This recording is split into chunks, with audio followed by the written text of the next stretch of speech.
Hello student, मैं आपकी new ma'am Komal Shri. Welcome to inter वाला क्लासेस। आज पढ़ाने वाली हूँ मैं मैथ्स क्लास 12th के बारे में। मैथ्स क्लास 12th में की जर्नी शुरू करने से पहले हम अपने बारे मैं आशा करती हूँ कि आप लोग भी अच्छे होंगे और मज़े से मैथ्स कर रहे होंगे। चलिए स्टार्ट करते हैं हम आज का क्लास। उससे पहले जानना होगा कि सिलेबस क्या है मैथ्स के बारे। मैथ्स में क्लास 12th में एग्जाम पैटर्न कैसा है उसका, वो सब के बारे में। तो स्टार्ट करने से पहले मैं कुछ बता दूं। तो ये जो क्लास होगा ये होगा, लिखा तो है बिहार बोर्ड लेकिन होगा ये सीबीएसई, हर एक बोर्ड के लिए हो सकता है। और बेसिक टू एडवांस में कवर करूंगी कि इसमें आपको ये नहीं है कि मैं पीछे वाला जीरो से स्टार्ट करके मैं एडवांस तक लेके जा रही हूँ। ठीक है, तो यहाँ से स्टार्ट करते हैं। चलिए यहाँ से अब स्टार्ट कर रहे हैं मैथमेटिक्स फाउंडेशन बैच 26।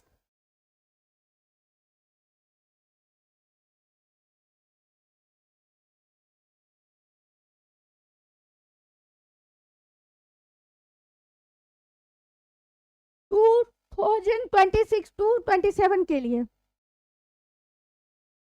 अब यहाँ से है बिहार बोर्ड एग्जाम पैटर्न। यहाँ पे बिहार बोर्ड में लिखी हूँ लेकिन यहाँ पे सीबीएसई के लिए भी हो सकता है। जो भी बोर्ड से है, जो भी स्टेट बोर्ड से है, वो सब फॉलो कर सकते हैं इस मैथ्स की क्लास को। और मैं यहाँ पे बेसिक से बताऊंगी एक एक पॉइंट बाय पॉइंट, जो कि आप लोग को जो जो कमी हो, जरूरी नहीं है कि हर एक बच्चे को हर एक चीज में नॉलेज हो ही। तो इसलिए मैं हर एक बच्चे को कंसीडर करके ये चल रही हूँ कि आप लोग को नहीं पता है, एकदम बेसिक नहीं पता है। उसके बाद मैं बेसिक टू एकदम नेचुरल नंबर से बताऊंगी, एकदम बेसिक 6 क्लास में जो नंबर लाइन पे कैसे क्या हो रहा है, उसके बाद से आगे एडवांस बेसिक टू एडवांस लेके जाऊंगी। तो यहाँ से है आपका एग्जाम पैटर्न। एग्जाम पैटर्न जो है इसका सिलेबस से पहले एग्जाम पैटर्न के बारे में जान लेनी जरूरी है। तो यहाँ पे है टोटल मार्क्स आता है 100 का, जिसमें कि पेपर सेट जो होता है वो होता है 200 मार्क्स का। ठीक है, तो अब बोलोगे क्या 200 मार्क्स का पेपर सेट होता है, लेकिन हमारे क्वेश्चन जो होते हैं हमें करने जो होते हैं वो होते हैं 100 मार्क्स के, जिसमें कि ऑब्जेक्टिव टाइप होते हैं क्वेश्चंस, शॉर्ट टाइप क्वेश्चंस और long type questions. Objective type में जो है वो है, आप लोग ना ये नोट्स बनाते चलिएगा। अब वैसे आप लोग को मिल जाएगा, लेकिन अगर आप क्लास के साथ करते जाइएगा तो ज़्यादा ये बेनिफिट होगा आप लोग के लिए। तो यहाँ पे ये 100 मार्क का होता है ऑब्जेक्टिव, जिसमें कि करने होते हैं हैव टू डू। यहाँ पे कुछ मिस्टेक है, यहाँ पे होगा हमें करने हैं 50 मार्क्स, ये जो लिखा हुआ है। और इच क्वेश्चन 50 इंटू 1, यानी कि एक क्वेश्चन जो होता है 1 मार्क्स का होता है, जो कि 50 मार्क्स, टोटल 50 मार्क्स। ठीक, तो यहाँ पे ये 50 लिख देनी है और इच क्वेश्चन जो है 50 मार्क्स ऐसे। ठीक, तो टाइप क्वेश्चन में क्या होगा, इसका जो क्वेश्चंस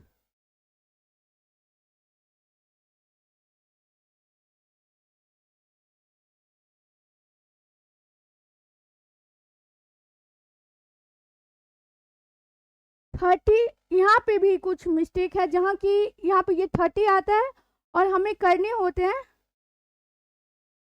15, जिसमें कि यहाँ पे इक्वल टू में 50 लिख देनी है। ठीक है, और जिसमें कि इच क्वेश्चन, प्रत्येक क्वेश्चन का जो मार्क्स होता है वो होता है 2 मार्क्स का, एक क्वेश्चन होता है। तो 2 मार्क्स का 50 इंटू 2 कितना हुआ 30 मार्क्स का एक क्वेश्चन। उसी टाइप होता है long type question. Long type question में जो है वो होगा, टोटल क्वेश्चन जो होते हैं वो होते हैं 8, जिसमें कि हमें करने होते हैं हैव टू डू, करने हैं ये। ठीक, जिसमें कि टोटल क्वेश्चन जो होते हैं वो होते हैं 8 और हमें करने होते हैं 4 में हमें करने होते हैं 4, जो कि इसका एक क्वेश्चन का जो मार्क्स होता है वो होता है 5। क्योंकि लॉन्ग टाइप है ना, तो लॉन्ग टाइप में तो सब्जेक्टिव में तो होगा ही ना 5, 1 क्वेश्चन का मार्क्स होता है 5, तो यहाँ पे टोटल हो गया 20, तो यहाँ से ऐड कर सकते हैं 20, 30, 50, तो 100 मार्क का हो गया ना। अगर मैं 100 इसको नहीं जोड़ के, जो करनी नहीं है उसके बाद,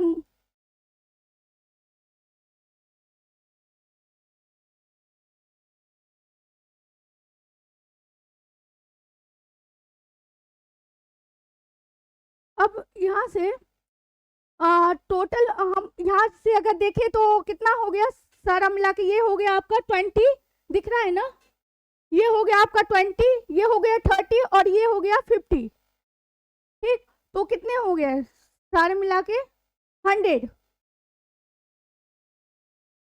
अगर मैं यहाँ पेपर भी कितने का आता है 100 का आता है, अगर मैं सब मार्क को, ये 200 कैसे आया, अगर सब मार्क को मैं जोड़ू, अगर इस यहाँ पे 100 का लूँ तो 100 मार्क्स, क्योंकि एक क्वेश्चन का 1 मार्क्स है तो यहाँ पे 100 ही रहेगा, यहाँ पे 30 है तो इसका कितना मैं बोली, एक क्वेश्चन का 2 मार्क यानी 60, यहाँ पे 60, और इसका कितना बोली, एक क्वेश्चन का 5 मार्क्स यानी 40, तो आप देखो यहाँ से हो गया आपके 100, ये दोनों को ऐड करने के बाद, और 100 100 200, तो ये 200 आया ना, तो इसलिए बोली थी क्या 200 का पेपर सेट होता है, लेकिन हमें करने होते हैं बस 100 मार्क्स, और इसमें मार्क्स लाना बहुत ही, बोल सकते हैं कि अगर आपका ये जो टॉपिक है वो अगर क्लियर है तो इजीली है लाना, ऐसा नहीं है कि बहुत ही हार्ड काम है कि नहीं आ सकता है, मैथ्स की मैथ्स है इसमें कैसे ले आएंगे, जरूरी नहीं है कि नहीं, मतलब अगर आपका बेसिक कंप्लीट रहेगा तो हो जाएगा, बेसिक से आप स्टार्ट कीजिए, देखिए आपका कैसे नहीं होता है, बेसिक से एडवांस तक आपका अगर पीछे वाला कंप्लीट है तो ऑटोमेटिक आगे वाला अच्छे से बनेगा और फॉलो में बनते जाएगा, और उसके बाद अच्छा मार्क्स भी आएगा, ठीक है। चलिए हम नेक्स्ट,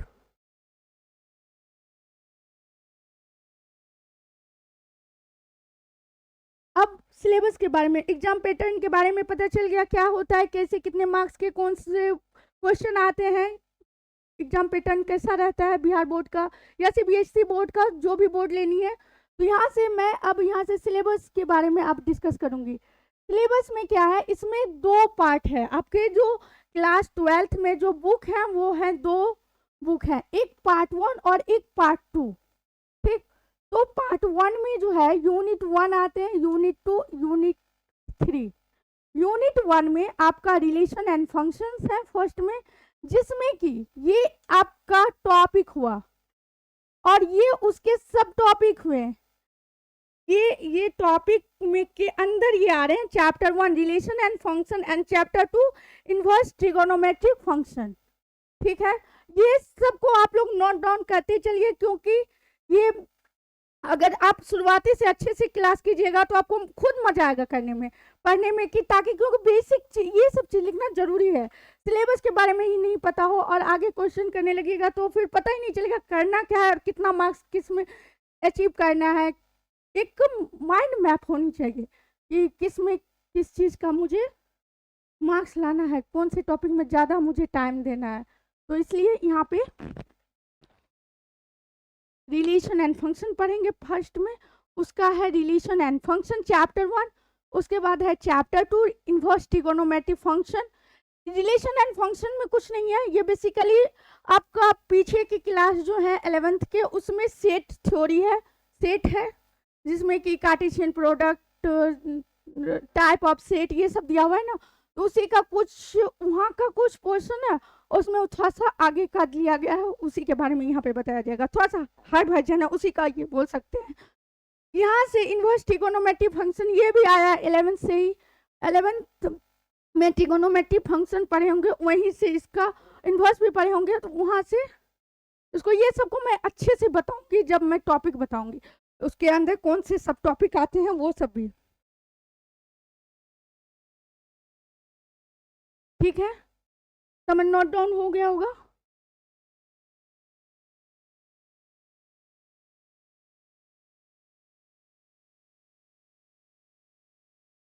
उसका वेटेज जो था उसके बाद चैप्टर 3 उसी में आएगा,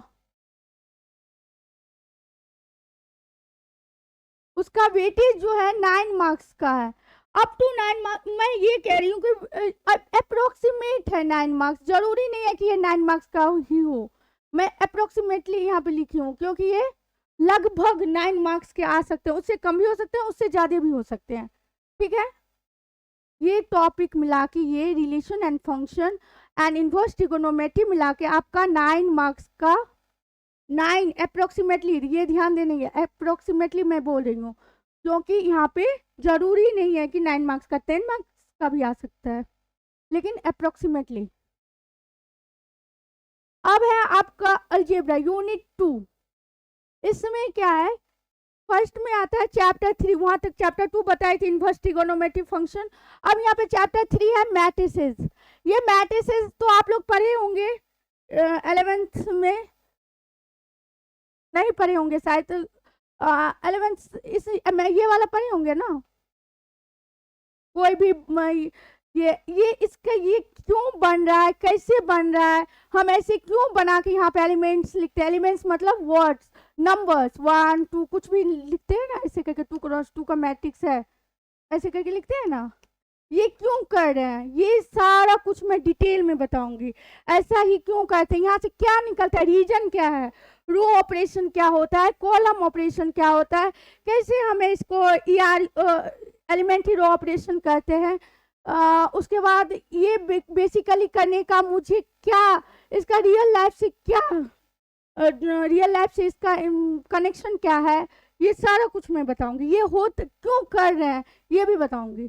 ठीक है, तो इसलिए आप लोग बने रहिए और क्लास को जो जो बता रही हूँ, आज फर्स्ट क्लास है, उसको आप अच्छे से फॉलो करते जाइए। देखिए आप लोग का इतना तो गारंटी ले सकती हूँ कि आप लोग का एक बेसिक टू एडवांस मैं अच्छे से बताऊंगी, ताकि आप लोग, मुझे पता है ना कि बच्चे का कहाँ पे कमी, कहाँ पे फंस रहा है बच्चे लोग। मैथ्स से डरता भी है, मैं जहाँ तक देखी हूँ बहुत बच्चे को ऐसे देखी हूँ, अरे मैथ्स लिए हैं बहुत बड़ा तीर मारने वाला काम कर रहे हैं। ऐसा नहीं है, मैथ्स में मतलब कि अगर आपको इंटरेस्ट है ना उसमें, अगर आपको उसमें एक वो करके खुशी मिलेगी, फिर एक मैथ्स को बोरिंग नहीं लेना है, गेम लेना है, गेमिंग। मैं जो पढ़ती हूँ मैं उस टाइप से नहीं पढ़ती हूँ, मैं पढ़ती हूँ कि मुझे लगता है कि मैं गेम खेल रही हूँ, कि एक स्टेप बाय स्टेप होता है ना गेम में, जैसे कि ये लेवल कंप्लीट करने के बाद नेक्स्ट लेवल, वैसे ही अगर ये क्वेश्चन करेंगे नेक्स्ट क्वेश्चन इससे अच्छा आएगा, वो कंप्लीट करना है, फिर नेक्स्ट क्वेश्चन अच्छा आएगा, तो ये एक मतलब अंदर से खुशी दिलाता है कि अच्छा ये कंप्लीट करते जाए, मजा आने लगता है। तो इसीलिए आप लोग मैथ्स को बोरिंग लेके नहीं चलना है, अच्छे से इसको अपना इसमें टाइम दीजिए, देखिए सारा कुछ ठीक हो जाएगा। और मैं तो हूँ ही इसको बताने के लिए कैसे कैसे क्या करना है, बस आपको फॉलो करना है मेरे साथ। अभी आपसे मैट्रिसेस के बारे में मैं बता दी, कैसे मैट्रिसेस में क्या होता है, रो ऑपरेशन, कॉलम ऑपरेशन। अब है डिटर्मिनेंट, डिटर्मिनेंट भी सेम ही होता है, सेम नहीं बोल सकते पर ऐसा ही कुछ रहता है, ऐसा पढ़े होंगे 2 क्रॉस 2 का। यहाँ पे 2 क्रॉस 2 है, 3 क्रॉस 3 रहता है, फिर 4 क्रॉस 4 रहता है। लेकिन आप लोग की क्लास में जो 12th में है वो 3 क्रॉस 3 मैक्सिमम तक गया है, लेकिन मैं बताऊंगी आप लोग को 4 क्रॉस 4 के बारे में भी, 5 क्रॉस 5 के बारे में भी। एक बेसिकली एन, मतलब कि आपको जो भी निकालना है एन क्रॉस एन, क्योंकि बेसिक टू एडवांस बता रही हूँ ना, तो n cross n, n is any natural number, n जो है वो कोई भी नेचुरल नंबर है। देखिए 5 क्रॉस 5 जो है ना, 5 क्रॉस 5, अब यहाँ से मैं क्या बोली, एन नेचुरल एन तक बताऊंगी, यानी n, n cross n, n cross n मतलब 1 करोड़, 1 करोड़ गुना 1 करोड़, कुछ भी ले सकते हैं, 5 करोड़ गुना 5 करोड़। तो यहाँ से वो एन, एन नेचुरल नंबर से, एन नेचुरल नंबर तो बहुत इन्फिनाइट तक जाता है, तो उतना तक मैं आप वो चीज, सारा चीज को तो मैं डिफाइन नहीं करूंगी, मतलब ये उसका रो ऑपरेशन, कॉलम ऑपरेशन नहीं करूंगी, लेकिन उसका मैं एक बेसिकली आइडिया दे दूंगी कि कैसे क्या चल रहा है। ठीक है, नेक्स्ट है आपका, समझ में आ गया पीछे का। यूनिट 2 में क्या आया था, अलजेब्रा। अलजेब्रा में फर्स्ट है मैट्रिसेस एंड डिटर्मिनेंट्स, इसका वेटेज है 13 मार्क्स का।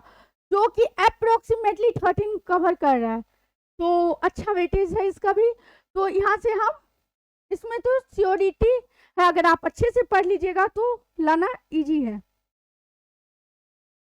उसके बाद है यूनिट 3 जो कि है कैलकुलस। आप अब यहाँ से आ गया मैथ्स का सबसे बड़ा अच्छा टॉपिक, जो जिससे कि आप ये करके भी अच्छा मार्क्स ला सकते हैं। ये कैलकुलस का अगर आपको नॉलेज है तो आप इसमें 60 प्लस ला सकते हैं, और कुछ उधर का कुछ पोर्शन कर लीजिएगा हल्का फुल्का, उससे भी आ सकता है। तो ये मैं बताऊंगी कौन से टॉपिक में कितने टाइम देने हैं और किसको। देखिए सबसे बड़ा मेन बात क्या होता है कि आपको जो अगर पढ़ रहे हैं वहाँ पे पढ़ने वाले और पढ़ाने वाले दोनों का यहाँ पे मैटर कर रहा है। अगर आपको पढ़ाने वाला अगर सही से बता रहे हैं तो फिर आपको मजा आएगा पढ़ने में। अगर पढ़ाने वाले बोरिंग टाइप से बता रहे हैं तो फिर आप भागने लगेगा धीरे धीरे करके। तो वो चीज़ यहाँ पे मैथ्स में कि आपको यहाँ पे मैं बताऊंगी, अच्छे से बताऊंगी, ताकि आप लोग को कोई भी चीज में डाउट ना हो। ठीक है बेटे, अब यहाँ से हो गया आपका यूनिट 3 कैलकुलस में चैप्टर, वहां तक 4 आया था। अब यहाँ चैप्टर 5 कंटिन्यूटी एंड डिफरेंशिएबिलिटी। आप लोग पढ़े होंगे क्लास 11th में लिमिट के बारे में, ऐसे पढ़े थे लिमिट कोई भी एक्स जो है वो जा रहा है ए की तरफ, कोई ग्राफ है उसमें ए है तो वो ग्राफ ऐसे जा रहा है, तो वहाँ जो यहाँ पे मुझे लिमिट फाइंड करनी है तो क्या ये इस पॉइंट ए को अप्रोच करेगा लेफ्ट से राइट से, ऐसा वाला पढ़े होंगे। तो वो चीज टेंड कर रहा है, वो मैं पूरे डिटेल में बताऊंगी कि ये ग्राफ पे ऐसा क्यों कर रहे हैं, ये सब हम करते क्यों हैं, ये पढ़ के क्या मिल रहा है हमें। यहाँ तो मतलब क्वेश्चन ही नहीं करनी है, मैं बताऊंगी रियल में इसका यूज कहाँ पे है, ये कर क्यों रहा है। ठीक है तो कंटिन्यूटी, अब वही उसी का एडवांस वर्जन में कंटिन्यूटी एंड डिफरेंशिएबिलिटी। यहाँ पे लिमिट का नॉलेज होना बहुत जरूरी है, लिमिट, फिर उसके बाद 11 से रिलेटेड, उसके बाद यहाँ पे डिफरेंशिएबिलिटी, वो भी डिफरेंशिएबिलिटी टेंजेंट सबसे रिलेटेड। चैप्टर 6 में है आपका एप्लीकेशन ऑफ डेरिवेटिव। ये क्या होता है एप्लीकेशन ऑफ डेरिवेटिव, ये भी ये जो डेरिवेटिव डिफरेंशिएबिलिटी है उसी का एप्लीकेशन, उसका यूज अच्छे से बताऊंगी, ग्राफ पे बताऊंगी कि कैसे ये कोई ग्राफ है उस पर कैसे टेंजेंट जो होता है कैसे उसका यूज होता है, हम ये सब क्यों कर रहे हैं, ये इस पार्ट का हमको क्यों निकालना है, ऐसा क्यों करते हैं, सारा कुछ। ठीक समझ में आ गया ना। इसका वेटेज जो है वो है 40 मार्क्स का कैलकुलस में। ठीक सारा कुछ को नोट करते जाइए। अब यहाँ से आपका आ गया दूसरा बुक पार्ट 2। पार्ट 2 में चैप्टर 7 है इंटीग्रल्स। अब ये न्यू चैप्टर्स हैं जो कि आप 11th में नहीं पढ़े होंगे शायद। तो यहाँ से ये इंटीग्रेशन, ये भी मैं बताऊंगी ग्राफ के थ्रू, ये बताऊंगी अच्छे से बताऊंगी। आप बस इसमें मन से जहाँ जो मैं टॉपिक बता रही हूँ ना वो सारे को लिखते जाइए, क्योंकि स्टार्टिंग अच्छा होता है तो सारा कुछ उसके बाद फॉलो में रहिएगा। ये भी है कि आप कभी भी मैथ्स में क्या होता है कि अगर आप एक दिन छोड़ दिए ना तो फिर दूसरा दिन करने का मन नहीं होता है, क्योंकि वो फिर बैक आने लगता है, और बैक आने के कारण से एक टॉपिक मिस हो गया तो फिर गैप बन जाता है, गैप बनने के कारण से फिर पढ़ने का मन ही नहीं होता है, आगे वाला टॉपिक उससे रिलेटेड होता है तो फिर उसमें मन नहीं करता है देने का, क्योंकि समझ ही नहीं आता है फिर। तो यहाँ से हम इंटीग्रल्स ये करेंगे, फिर एप्लीकेशन ऑफ इंटीग्रल्स करेंगे। ठीक उसका एप्लीकेशन उसका रियल लाइफ से रिलेटेड क्या है, क्यों करते हैं, कैसे हो रहा है, क्या चल रहा है इसके पीछे, सारा कुछ एकदम डिटेल में करेंगे, एकदम basic to advance. Differential equation, differential equation में क्या है कि डिफरेंशियल इक्वेशन में आपको क्या करनी है, इसमें ओडीई ऑर्डिनरी डिफरेंशियल इक्वेशन, उसके बाद इसका होमोजेनिटी, उसके बाद फिर ऑर्डर, डिग्री, ये सब के बारे में पढ़नी है। ठीक है डिफरेंशिएबिलिटी, डिफरेंशियल इक्वेशन में डिफरेंशिएबिलिटी नहीं बोल सकते हैं, डिफरेंशियल इक्वेशन है ये। ठीक है अच्छे, ये मैं अच्छे से मैं बताऊंगी। ठीक है उसका वेटेज तो पता चल गया था ना कितना है। ये सारा कुछ जो कवर हो रहा है ना, ये 40 मार्क्स में ही कवर हो रहा है। आपका चैप्टर 5, चैप्टर 6 और चैप्टर 7, चैप्टर 8 और 9, ये सारा 40 मार्क्स में कवर हो रहा है। यानी अगर आप कंटिन्यूटी एंड डिफरेंशियबिलिटी से लेके यहाँ तक कीजिएगा, डिफरेंशियल इक्वेशन तक, तो आपका 40 अप्रोक्सीमेट में लिखी हूँ, अप्रोक्सीमेट 40 मार्क्स कवर हो जाएगा। ठीक है, इससे एक्स्ट्रा भी हो सकता है, अब वो डिपेंड करता है पेपर कैसे सेट हो रहा है उस पर। ठीक, अब देखिए यहाँ पे यूनिट 4 आ गया आपका, यूनिट 3 तक बता दी थी, अब ये हो गया, हाँ यूनिट 3 तक था कैलकुलस। अब हो गया आपका यूनिट 4 में वेक्टर्स एंड 3 डायमेंशनल ज्योमेट्री। अब ये क्या है, इसको शॉर्ट में लिखते हैं 3D भी। 3D ये क्या है, 2D होता है 2 डायमेंशन, 1D होता है 1 डायमेंशन, 0D होता है 0 डायमेंशन, ये भी होता है जिसको कि हम लोग पॉइंट कहते हैं, पॉइंट, ये हो गया 0 dimension. 1 dimension line, 2 dimension plane like board plane, 3 dimension जो हुआ आपका वो हो गया, 3 डायमेंशन जो हो गया वो हो गया क्यूब। क्यूब जैसे कि जिसमें कि ऐसे करके कुछ बनाते हैं ना, मेरा फिगर बहुत खराब रहता है,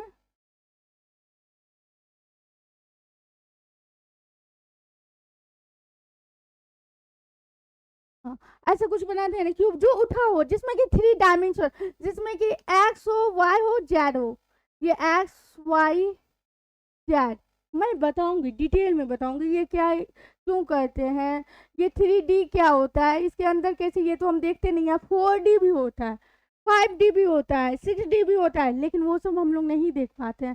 क्यों? क्योंकि हमारा जो ये अर्थ है वो 3D तक की है, और इससे एक्स्ट्रा जो है 4D 5D 6D and infinite D तक होता है।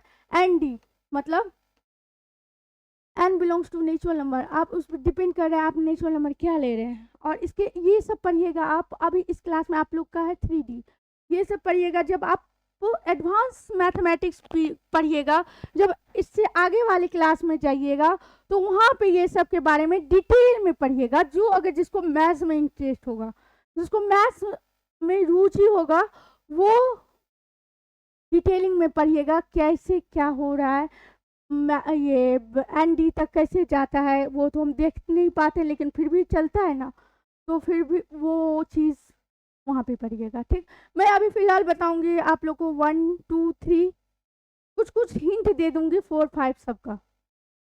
ठीक, यहाँ से वेक्टर्स 3 डायमेंशन ज्योमेट्री। ठीक, वेक्टर्स जो हैं आपके, वेक्टर्स में भी आपको डॉट प्रोडक्ट, कार्टेशियन, ये सब करना होता है, ये भी मैं बताऊंगी। इसमें भी देखिए अच्छा खासा मार्क्स आ रहा है, अप्रोक्सीमेटली 18। 3 डायमेंशनल ज्योमेट्री भी ये इसी में 10 11 इसमें कवर हो रहा है। ठीक, यूनिट 4 में बस ये 2 टॉपिक कीजिएगा तो आपको 18 और भी नहीं 18 के अप्रोक्सीमेट कवर कर लीजिएगा मार्क्स। ठीक, सारा कुछ को आप टेंशन मत लीजिए, मैं सारा कुछ को अच्छे से डिटेलिंग में सब टॉपिक के साथ बेसिक से लेके उठाऊंगी एडवांस तक। और एडवांस तक कहाँ तक, आप इतना बता सकते हो कि आप जेई के लिए भी तैयार हो सकते हैं। तो अब हो आया unit 5 linear programming. Linear programming में जो है वो क्या होता है, यहाँ से लीनियर प्रोग्रामिंग, इसका अकेला है 9 मार्क्स, अप्रोक्सीमेटली 9 मार्क्स आ रहा है। ठीक, ये है इनइक्वालिटी से रिलेटेड कुछ ग्राफिक खींचना है, जिसमें कि बताऊंगी अच्छे से कि कैसे हो रहा है, ऑप्टिमाइजेशन करना रहता है। ठीक, अभी नहीं, अब मैं बताऊंगी तो अभी कुछ नहीं आएगा समझ में। तो ये चैप्टर 12 जो है, जब मैं जब टॉपिक बताती जाऊंगी ना तो उस टाइम में अच्छे से डिटेलिंग में बताऊंगी, तब पता चलेगा कि क्या हो रहा है। अभी बता के इसमें कुछ नहीं समझ में आने वाला है। 11th में भी आप पढ़े होंगे, 9 मार्क्स हो गए यहाँ पे। उसके बाद ये यूनिट 6 में हो गया प्रोबेबिलिटी, इसका वेटेज है, इसका भी 9 मार्क्स अप्रोक्सीमेटली है, 9 मार्क्स। प्रोबेबिलिटी तो ये तो सबसे इजी टॉपिक है, प्रोबेबिलिटी 11th में भी पढ़े होंगे। तो ये सब कवर अप करना है हमें, हम लोग को सारा टॉपिक्स मिलके कवर करना है, ठीक है। और जहाँ कुछ आपकी साझेदारी होगी, कुछ मेरी होगी, मैं आप लोग को बताऊंगी, करना आप ही लोग को है। और आप लोग बने रहिएगा एकदम, जो जो होमवर्क दूंगी उसको कंटिन्यूसली फॉलो करनी है। जो होमवर्क मैं अगर डेली दूंगी कुछ ना कुछ बनाने के लिए, और मैं पूछूंगी भी, ठीक, कमेंट में आप लोग को करनी है तो उसका आंसर क्या होगा, ठीक है। चलिए, हो गया टॉपिक का वेटेज, सारा कुछ बता दी सिलेबस के बारे में।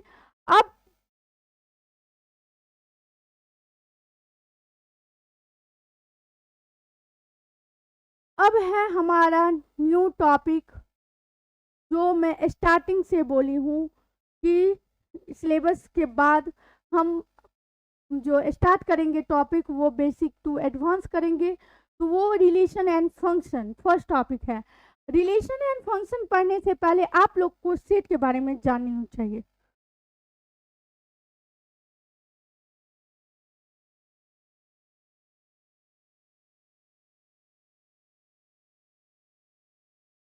व्हाट इज सेट, 11th में पढ़े होंगे। सेट क्या होता है? सेट, देखिए, जो हिंदी मीडियम के छात्र हैं उनके लिए भी ये सब चीज़ सेम ही है। देखिए, इंग्लिश और हिंदी में कुछ अंतर नहीं है, मैथ्स में खास करके, क्योंकि उसमें भी सेम ही चीज़ हल्का फुल्का इधर उधर हो जाता है। लेकिन जब आप एग्जाम देने जाइएगा तो पैटर्न आपका, आप देखे होंगे, पैटर्न इंग्लिश में भी रहता है और हिंदी में भी रहता है। तो आप इंग्लिश पैटर्न चूज करके आप एग्जाम दे सकते हैं। और ये इंग्लिश में करने से आपको बेनिफिट ये होगा कि आप कोई भी एग्जाम में आगे चल के, आपके फ्यूचर में जो एग्जाम्स आने वाले हैं, कुछ कंपटीशन सबका, जो जैसे कि जेई सब हो गया, अब 12th के लेवल पे जितने भी एग्जाम्स होते हैं उसमें आपको इजीली इंग्लिश वाला जो टॉपिक रहेगा आराम से समझ में आएगा। तो अगर आपका अभी का मेहनत है कुछ, तो 11th में ही आप चेंज कर लिए होंगे, वैसे अब कुछ उस टाइम का मेहनत होगा, वो सारा मिला के इसमें भी कुछ मेहनत करनी है और आपका कवर हो जाएगा इजीली। ये इंग्लिश मीडियम वाला, ये मैं खुद भी की हूँ, तो इसलिए ये चीज़ के बारे में मुझे अच्छे से पता है कि कैसे मुझे ये कवर करना है। और थोड़ा प्रॉब्लम होता है, वो होता है 11th में ही, क्योंकि न्यू 11th में ही लिए रहते हैं बिहार बोर्ड से, तो फिर उसमें थोड़ा सा दिक्कत हो जाता है। लेकिन फिर भी अगर आप कंटिन्यूसली हैं, कंटिन्यूस कर रहे हैं, लगे हुए हैं हर एक चीज़ को लेके, तो फिर आपको कभी वो चीज़ दिक्कत देगा ही नहीं। थोड़ा प्रॉब्लम होगी पर बाद में हो जाके सही हो जाएगी, ठीक है। तो अब यहाँ से सेट जो है, व्हाट इज सेट, ये क्या होता है? Well defined collection of distinct object, पढ़े होंगे आप लोग, well defined collection of distinct object. अब यहाँ से आया आपका वेल डिफाइंड। पूछोगे तुम लोग कि मैम वेल डिफाइंड क्या होता है, what is well defined? Well defined मतलब जो कि यूनिवर्सल ट्रू हो। यूनिवर्सल ट्रू कहने का मतलब कि जो आपके लिए भी सही हो और मेरे लिए भी सही हो। जो एक, अगर मैं बोलूं कि सेट, कोई एस सेट है, कोई एस सेट है,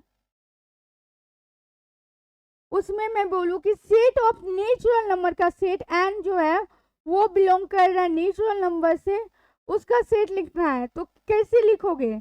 1 2 3 अप टू कहाँ तक? इन्फिनाइट तक। ऐसा तो नहीं है ना कि मैं यहाँ पे एस जो दे रही हूँ वो चीज़, जैसे 1 मेरे लिए यहाँ से 1 से स्टार्ट हुआ और तुम लोग के लिए 2 से स्टार्ट हो गया, ऐसा तो नहीं है। ऐसे स्टार्ट हुआ, ऐसा नहीं है ना। यानी तो फिर किसी बच्चे के लिए 50 से स्टार्ट हो गया, 50, 51, 55, 52, ऐसे तो नहीं हुआ, ऐसे तो नहीं है, नहीं है ना। तो इसीलिए जो जो वेल डिफाइंड होते हैं, इसका मतलब होता है कि जो कि यूनिवर्सल ट्रू हो। ठीक, अब बोलोगे कि हमें नॉट वेल डिफाइंड मतलब क्या होता है? वेल डिफाइंड का और मैं अच्छे से बताती हूँ।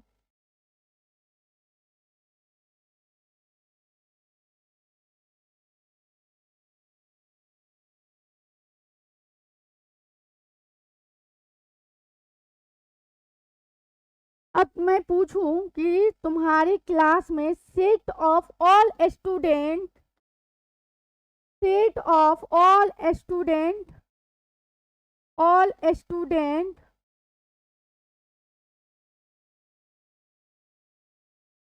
ऑल गुड, लिख लो बेहतर होगा क्योंकि अभी वेल डिफाइन के बारे में पता करें।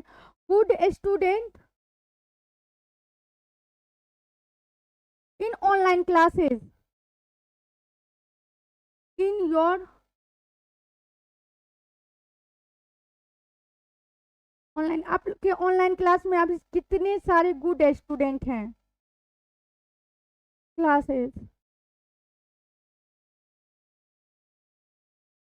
तो यहाँ पे तुम्हारे अकॉर्डिंग होगा कि कोई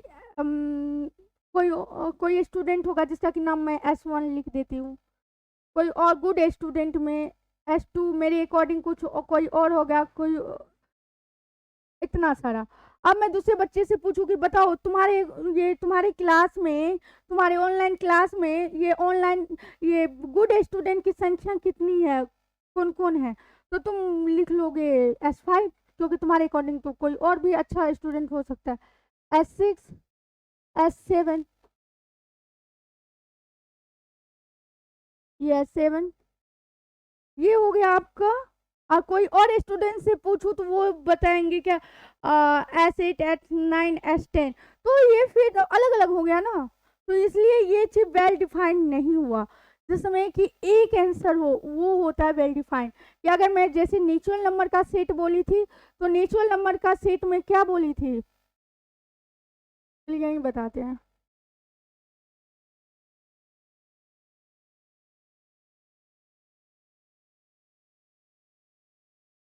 नेचुरल नंबर का सेट ऑफ नेचुरल नंबर में, या set of integer, set of natural number,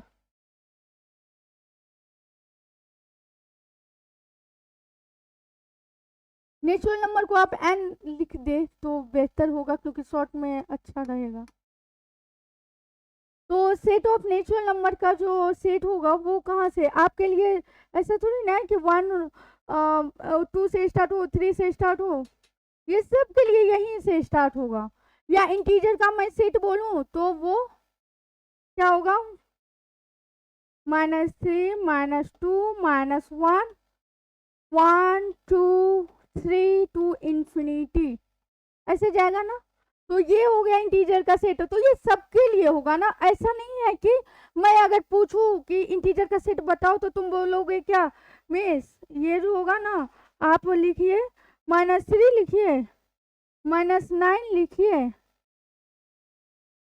तो अगर तुम अगर ये भी लिखोगे तो इसी के अंदर आ जाएगा ना, वो भी सब सेट तो आ गया ना। तो सबके लिए वही होगा, ठीक है। तो ये हो गया आपका well defined. Clear, well defined का मतलब। ठीक, वेल डिफाइंड समझ में आ गया। अब यहाँ से कलेक्शन क्या होता है, कलेक्शन मतलब जो ये कलेक्शन 1, 2, 3, ये सब कलेक्शन है, कोई चीज का कलेक्ट करना, कलेक्शन। मैथ्स पढ़ रहे हैं तो इसलिए मैं मैथ्स के नंबर्स का ज्यादा यूज कर रही हूँ, ये कलेक्शन हुआ। या नहीं तो आप ले सकते हैं कि कलेक्शन में आ जाएगा सेट ऑफ ऑल। आप और भी एग्जांपल ले सकते हैं, जैसे मैं रियल लाइफ से ही बोलूँ, set of all good boys in your online class बोली थी अभी, तो वो कलेक्शन में आ सकता है लेकिन वो सेट नहीं बनेगा, वो वेल डिफाइंड नहीं होगा। क्यों नहीं होगा? क्योंकि तुम्हारे अकॉर्डिंग अलग हुआ, मेरे अकॉर्डिंग अलग हुआ, लेकिन कलेक्शन में तो आ सकता है ना। तुम कल कलेक्ट तो किए ना S1 S2 S3 करके, कोई और स्टूडेंट कलेक्ट करेगा S4 S5 तो कलेक्शन हो सकता है, ठीक, लेकिन वेल डिफाइंड नहीं होगा। क्लियर है? अब यहाँ से कलेक्शन का मतलब समझ में आ गया।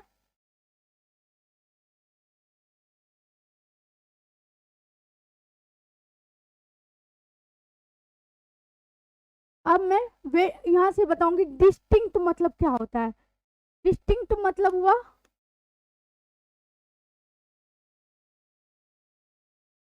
डिस्टिंक्ट मतलब डिफरेंट, डिफरेंट जो है, डिफरेंट, अलग अलग। जैसे कि अगर मैं कोई सेट लूं 1 2 3 1 2, क्या ये डिस्टिंक्ट है? नहीं है।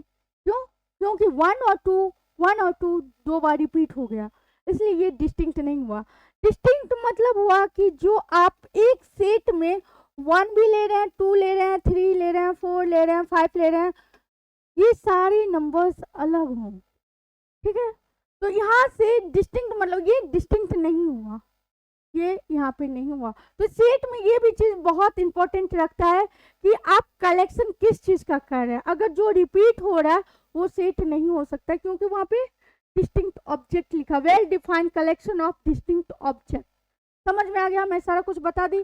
सेट मतलब क्या, सेट कैसे किसे कहते हैं, वेल डिफाइंड मतलब क्या होता है, कलेक्शन मतलब क्या होता है, डिस्टिंक्ट मतलब क्या है। डिस्टिंक्ट का एक और एग्जाम्पल से मैं बताती हूँ। जैसे अभी स्टूडेंट के बारे में ही बताई थी, S1, जैसे कि तुम्हारा मैं अभी बताई थी उधर कि set of all student good student in your online classes. तो गुड स्टूडेंट तुम्हारे अकॉर्डिंग S1 S2 S3, किसी और स्टूडेंट के अकॉर्डिंग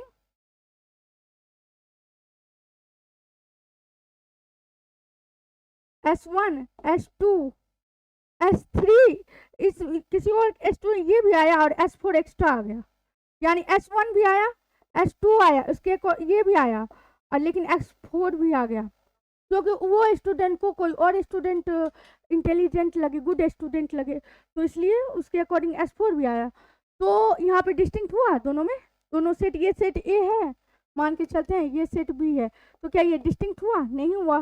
तो सेट में भी हम डिफाइन कर सकते हैं सबसेट को लेके, और अकेले सेट में भी यहाँ पे लिख सकते हैं। जब मैं बताऊंगी डोमेन एंड रेंज, वहां पे बताऊंगी अच्छे से कि रेंज में बस ऐसा अगर कुछ रहता है तो वहाँ पे फिर कैसे क्या करना होता है, कौन से नंबर्स को कलेक्ट करनी होती है रेंज में, रेंज क्या होता है, वो वहाँ पे अच्छे से बताऊंगी। ठीक है, अब आपका आ गया, ये दिख रहा है ना, natural number, subset of whole number, subset of integer, subset of rational number, subset of number, subset of complex number. Complex number तो पढ़े होंगे, ये सब पढ़े होंगे आप बेसिक क्लासेस में, 6 में, नेचुरल, होल, इंटीजर, 6 7 8 में, रेशनल, रियल, एंड यहाँ पे एक और होगा इरेशनल भी होगा, और ये होगा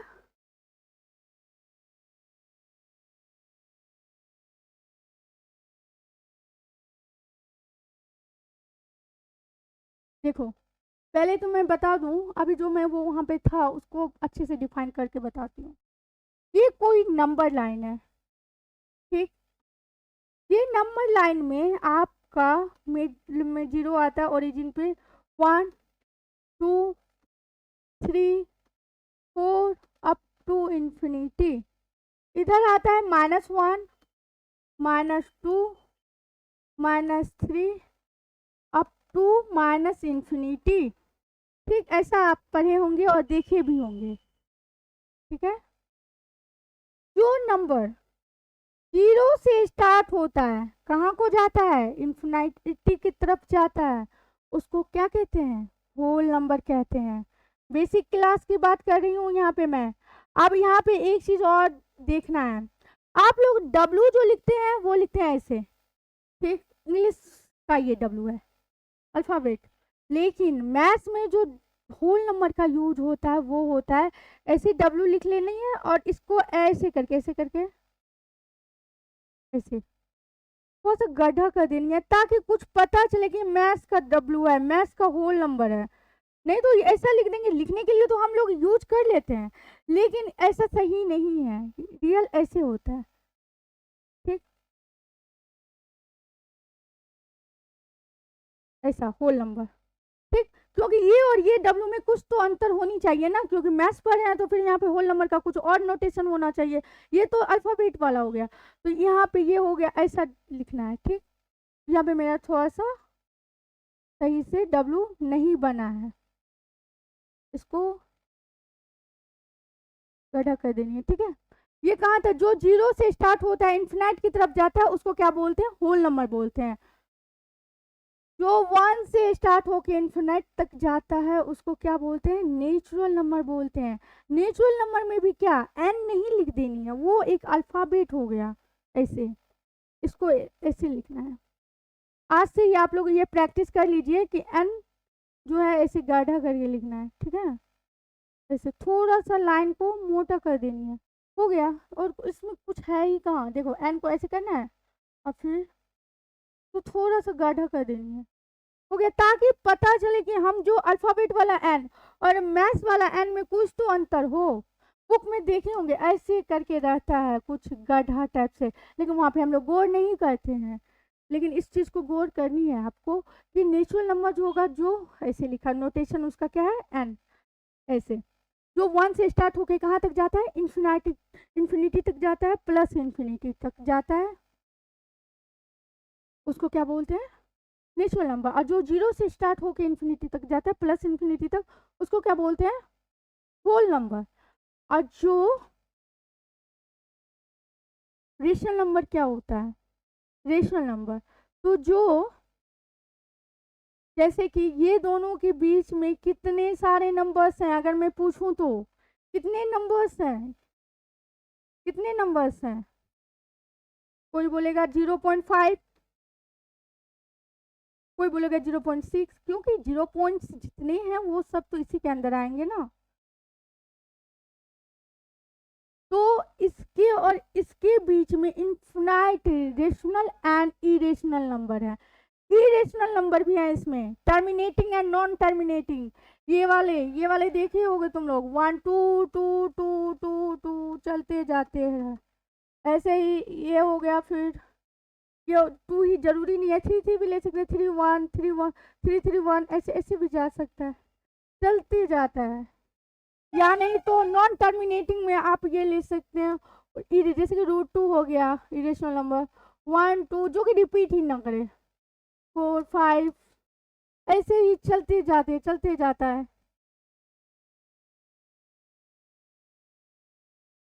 0.5 6 7 8 9 10 12, जो कि रिपीट ही ना हो, चलते जाएगा, वो सब भी क्या है, इसी के बीच में है वो सारे नंबर्स। तो यहाँ से हम क्या बोल सकते हैं, 0 और 1 के बीच में कितने नंबर्स हैं, इन्फिनाइट नंबर्स हैं। 1 और 2 के बीच इन्फिनाइट नंबर्स हैं, 2 और 3 के बीच इन्फिनाइट, ऐसे ही ये इंटरवल के बीच से बन के इन्फिनाइट इन्फिनाइट इन्फिनाइट है। ठीक, और ये जाता भी है इन्फिनिटी की तरफ ही, तो जो कितने सारे नंबर्स होंगे। ठीक है, तो अब ये रेशनल नंबर क्या होता है, जो कि रेशनल नंबर का पहले नोटेशन बता देती हूँ। रेशनल नंबर का जो नोटेशन है, ये क्यू लिख देनी है और ऐसे कर देनी है बीच में थोड़ा सा ऐसे। ठीक है, अगर मैं तुम लोग ऐसे करोगे अभी तो कर रहे हो, लेकिन ये मैथ्स के लिए सही नहीं है, ये एक टाइप से आप करते रहे हो, कोई आपको रोकेगा नहीं है, ऐसे लिख दोगे तो। लेकिन यहाँ पे ऐसा करना, ये करने से आपको लगेगा हाँ आप मैथ्स पढ़ रहे हैं।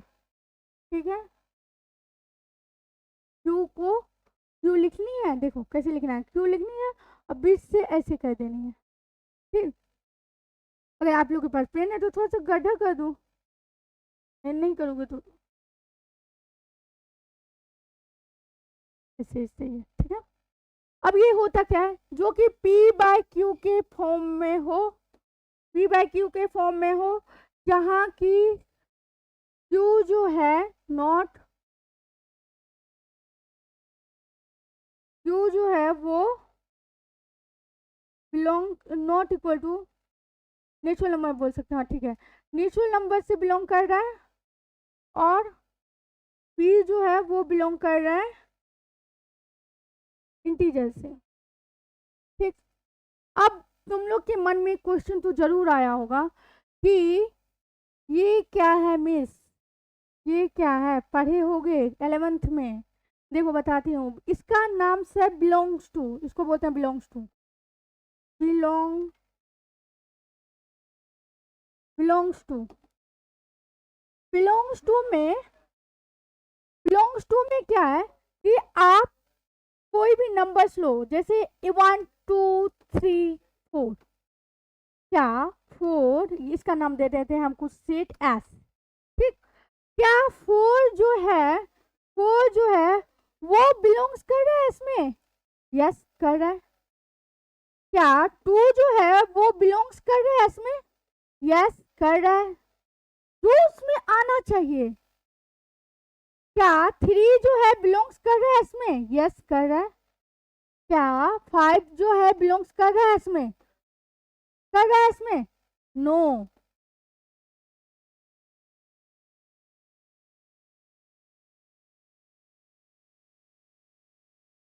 कर रहा है इसमें, नो, नहीं कर रहा है।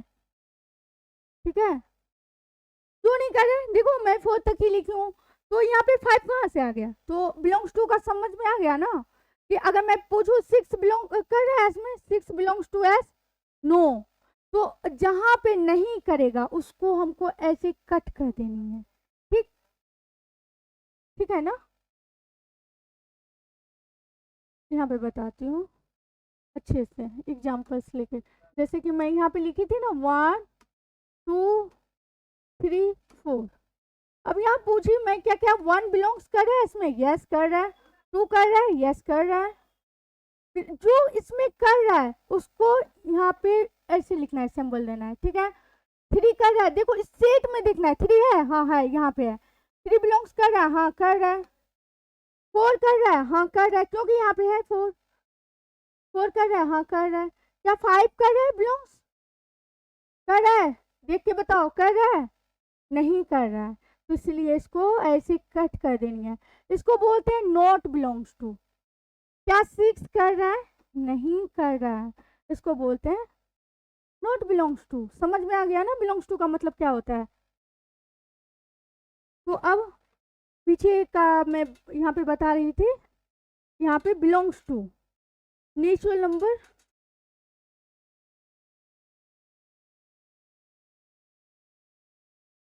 पी बाई क्यू के फॉर्म में हो, जो कि q belongs to natural number and p belongs to integer. ठीक है, रेशनल नंबर से पहले मुझे इंटीजर के बारे में बताना चाहिए।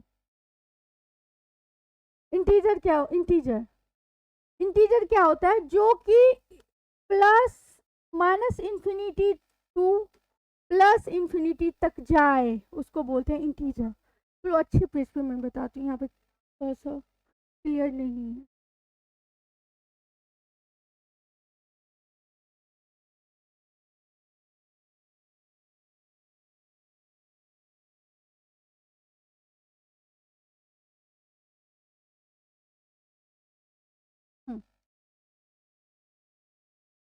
ठीक है, अब यहाँ से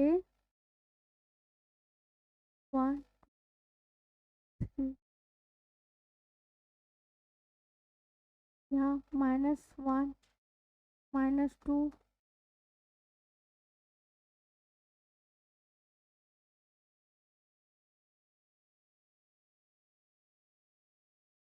-2 -3 माइनस इन्फिनिटी तक जा रहा है, ये ऐसे ऐसे तो यहाँ से ये कहाँ ऐसे ऐसे कर देनी है डायग्राम, ये थोड़ा सा देखो अच्छे से बता।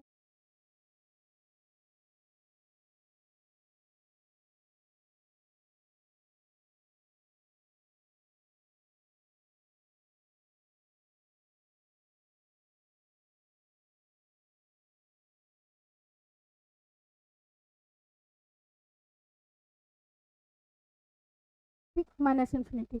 अब यहाँ से मैं नेचुरल नंबर बता दी कि जो 1 से स्टार्ट होता है उसको नेचुरल नंबर बोलते हैं, जो 0 से स्टार्ट होता है उसको होल नंबर बोलते हैं। ठीक, अब बता रही हूँ क्या इंटीजर कहाँ से कहाँ तक होता है।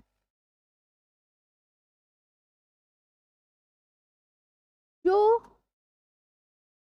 वो negative integer to positive integer, जो कि फाइनाइट नंबर्स हों, ये सारे फाइनाइट नंबर्स हैं, फाइनाइट, ये सारे फाइनाइट नंबर्स हैं, 1 2 3 4 5 -2 में पॉइंट में नहीं आना चाहिए वो। ठीक, ये जो नंबर लाइन पे लिखे हुए हैं वो सारे क्या है, इंटीजर्स हैं।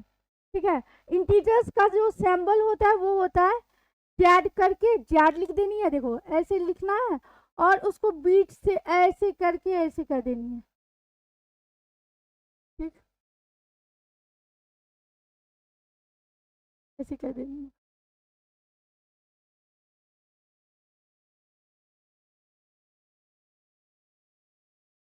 ठीक, तो यहाँ से ये हो गया आपका इंटीजर, समझ में आ गया। इंटीजर जो निगेटिव टू पॉजिटिव चले उसको इंटीजर बोलते हैं, जो कि फाइनाइट नंबर्स हो। जो यहाँ से स्टार्ट होके 0 से स्टार्ट होके पॉजिटिव इंफिनिटी तक जाए उसको बोलते हैं पॉजिटिव इंटीजर। लेकिन फाइनाइट नंबर्स हो, फाइनाइट ये वाले 0 1 2 3 4 5 6 7 ऐसे वाले नंबर्स पॉइंट्स में नहीं होने चाहिए और ना तो इरेशनल नंबर होनी चाहिए, वो सारे क्या है, पॉजिटिव इंटीजर। ये तो पूरे इंटीजर का मैं सिंबल बोली। पॉजिटिव इंटीजर का क्या सिंबल होता है, जेड प्लस, या नहीं तो इसी को आई भी लिख सकते हो। इंटीजर का दूसरा सिंबल होता है आई, आई को लिख के बीच से ऐसे कर दो। ठीक, इसके ऊपर पे प्लस दे दो, ये हो गया पॉजिटिव इंटीजर। उसी टाइप से इधर का जो माइनस इन्फिनिटी टू यहाँ से लेके इधर तक जाए उसको बोलते हैं निगेटिव इंटीजर, जिसमें कि सब नंबर्स आ जाए, ये सारे फाइनाइट नंबर्स आए वो क्या होंगे, निगेटिव इंटीजर। क्लियर है इंटीजर। रेशनल नंबर क्या होते हैं, रेशनल नंबर तो बताइए, क्यू जो होता है जो पी बाई क्यू के फॉर्म में लिखा जाए, पी क्या हो, पी इंटीजर हो और क्यू क्या हो, नेचुरल नंबर हो। अब यहाँ पे बोलोगे क्या मिस, क्यू को नेचुरल नंबर क्यों लिखे हैं, क्यू को भी इंटीजर लिख सकते हैं, हाँ लिख सकते हैं।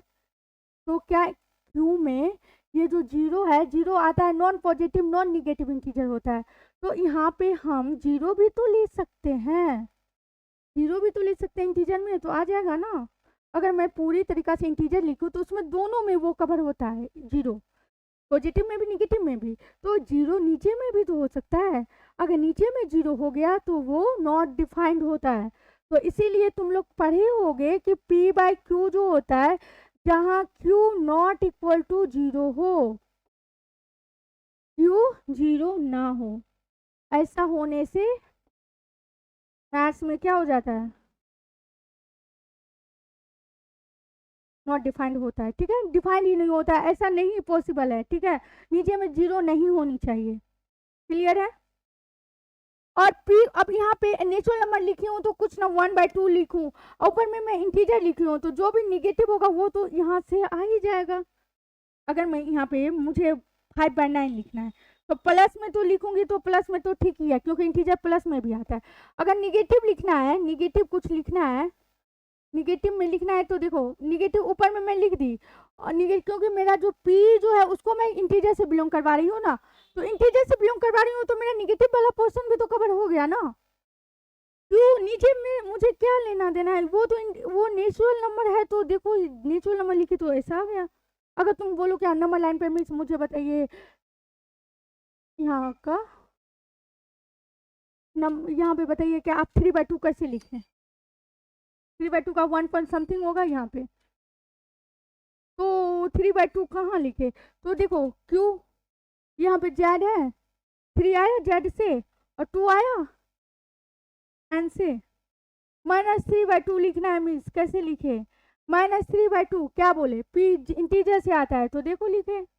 अब बोलोगे क्या मीन्स मुझे -3/-2 लिखना है, हाँ तो लिखो, लेकिन इसको पहले ऊपर नीचे इक्विवेलेंट से माइनस से मल्टीप्लाई कर दो, तो ये क्या, वैसे हम लोग सिंपली में इसको बोलते हैं, ऐसे काट देते हैं, लेकिन रियलिटी में तो वो होता है इक्विवेलेंट, दोनों तरफ हम मल्टीप्लाई कर, जैसे -3/2 लिखी ना, तो इसको -1 से मल्टीप्लाई कर देते हैं, तो यहाँ से ऐसे हो जाता है, ठीक है।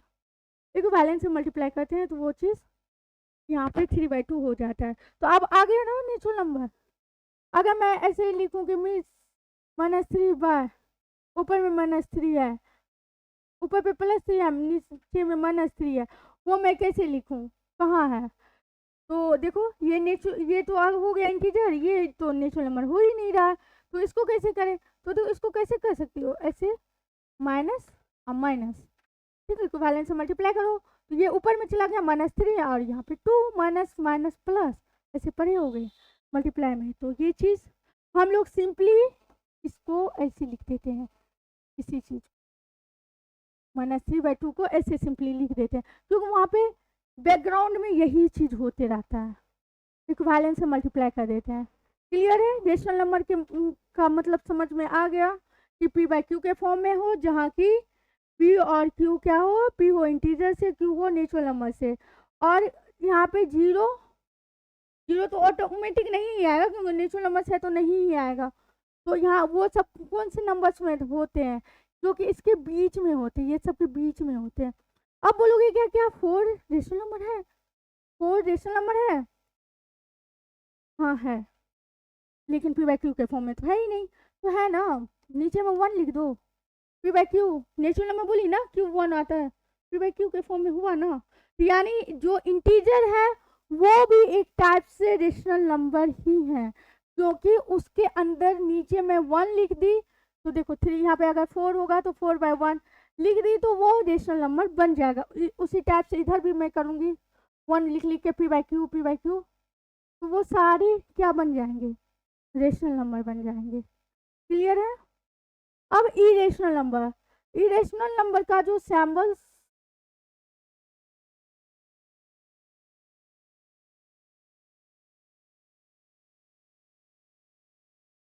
इरेशनल नंबर का जो सिंबल होते हैं वो होते हैं, ऐसे करो QC,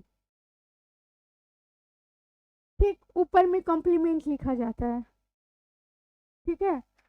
इरेशनल नंबर क्या होते हैं, जो कि non terminating and non repeating numbers, जैसे अगर मैं पूछूं, मैं अगर दूं क्वेश्चन 3/3 जैसे कि हो गया, तुम ले लो 0.333, ये सारे जा रहे हैं ना, ये हो गए तुम्हारे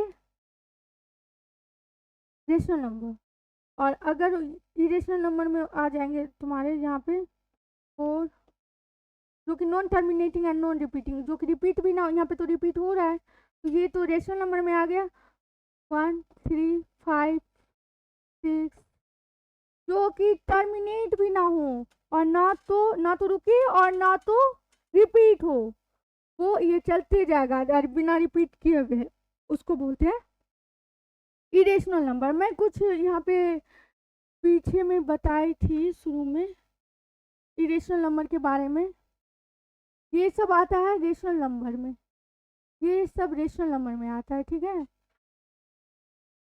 ये रेशनल नंबर में आता है, और ये जो आता है वो आता है इरेशनल नंबर, ठीक। इरेशनल नंबर समझ में आ गया?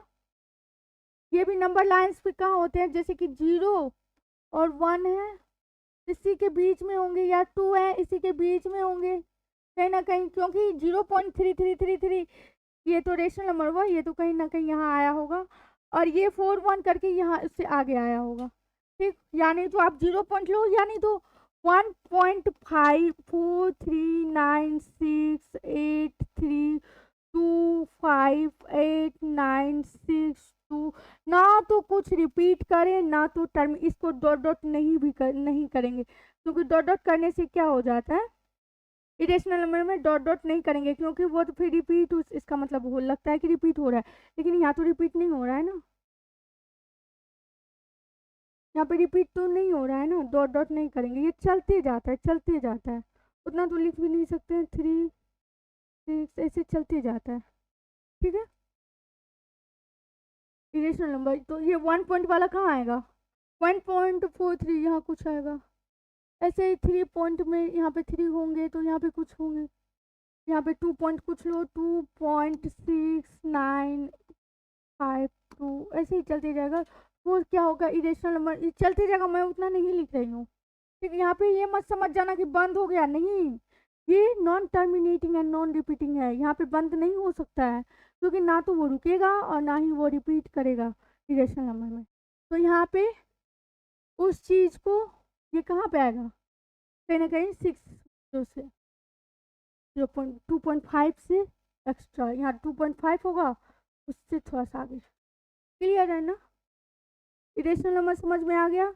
उसी टाइप से निगेटिव में भी देख सकते हो, -1 है ना, तो यहाँ इसमें इसके इंटरवल में -0.63253295 चलते जाएंगे, जो कि मैं उतना नहीं लिख सकती हूँ, इसलिए वो नंबर्स यहाँ पे हैं, इसलिए उसको लिखने के लिए √2 आता है, √3, ये सब है ना इरेशनल नंबर, ठीक है। ये कहाँ है 0.6, यानी कहीं ना कहीं यहाँ होगा 0.5 से